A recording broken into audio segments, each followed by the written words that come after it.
जैसा कि आप सब जानते हैं कि नीतीश कुमार जी ने महिला संवाद यात्रा शुरू की है। सवाल ये है कि उनको महिला की याद इतनी तेजी के साथ, इतनी जोरदार याद क्यों आ रही है और महिलाओं से संवाद करने की ज़रूरत क्यों महसूस हुई।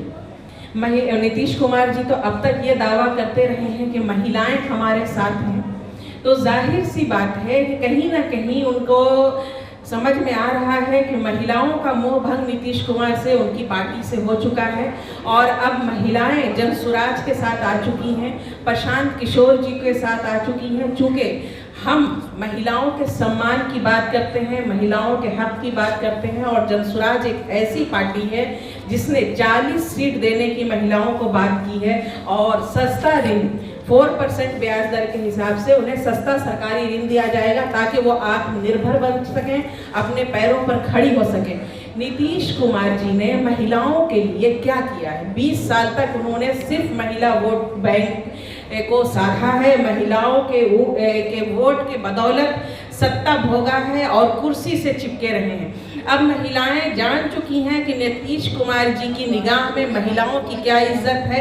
आए दिन वो महिलाओं की बेइज्जती करते रहते हैं और अपमान करते रहते हैं। तो नीतीश कुमार जी को ज़रूरत है कि पहले महिलाओं का सम्मान करना सीखें, महिलाओं की इज्जत अपने दिल में पैदा करें। और नीतीश कुमार जी ने महिलाओं को सशक्त करने के लिए आज तक कौन सा काम किया है?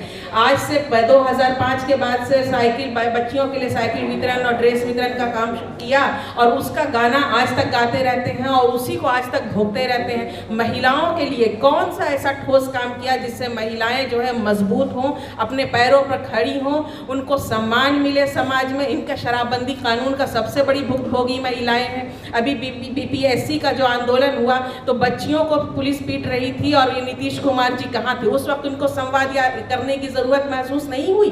तो अब महिलाएं खूब समझ चुकी हैं कि ये जो नीतीश कुमार जी हैं सिर्फ महिलाओं को बेवकूफ़ बनाने का काम करते हैं और महिलाओं के वोटों को साधना चाहते हैं। इसलिए अब महिलाओं ने बिल्कुल ये तय कर रखा है कि अब प्रशांत किशोर जी के साथ, जनसुराज के साथ आएंगी और जनसुराज ही को पूरा सपोर्ट करेंगी। और यही उनकी परेशानी का कारण है कि उन्हें संवाद यात्रा, महिला संवाद यात्रा करने की ज़रूरत पेश आई है। मैं यहाँ पे उपाध्यक्ष हूँ महिला विंग की, और आज जो हमने अभी देखा, आज पेपर में भी पढ़ा कि नीतीश कुमार ने महिला संवाद फिर से शुरू किया है, तो उनको ये ज़रूरत क्यों महसूस हुई? उसमें पहली बात मैं यह कहना चाहूँगी कि हम जनसुराजी जो हैं कि वो पहले से ही हमने औरतों को ही इससे जोड़ा और इसमें बहुत सारी जो महिलाएं हैं इससे जुड़ी हुई हैं। और हम सभी महिलाओं को देखते हुए, जैसे होता है ना कि एक खलबली सी मच जाती है, तो उनके ये पार्टी के अंदर और उनके अंदर पूरे देखिएगा कि मंत्रिमंडल में हर जगह ये चर्चा होती है, लेकिन ये चर्चा होने से बात नहीं बनती है।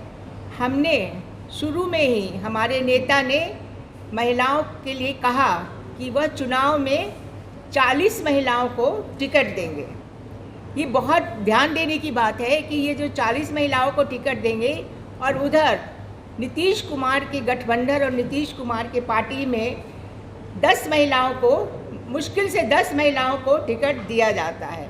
तो सबसे पहले अगर वो महिलाओं को दर्जा देना चाहते हैं, महिलाओं के लिए कुछ करना चाहते हैं, तो उनको राजनीति में लाने के लिए क्यों नहीं वो 40 महिलाओं को टिकट देते हैं? चलिए 40 नहीं तो कम से कम 25 महिलाओं को ही तो टिकट दे के दिखाएं, लेकिन वो ऐसा कभी नहीं करेंगे।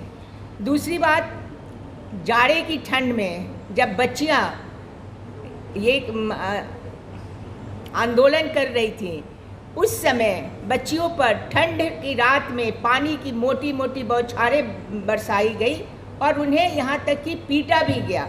उस समय ये महिलाएं, ये बच्चियाँ, क्या बच्चियाँ नहीं थी? ऐसा व्यवहार करने के बाद जब आज चुनाव आया है तो नीतीश कुमार को महिलाओं की याद आई है।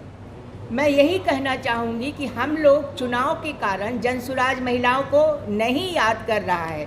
जनसुराज ने शुरू से ही यह नीति अपनाई है कि वह महिलाओं के लिए टिकट देगा, महिलाओं को संरक्षण देगा। और जितने भी हमारे यहाँ देखिएगा कि अगर पुरुष वर्ग काम कर रहे हैं तो उससे कम तादाद में महिलाएं नहीं काम कर रही हैं।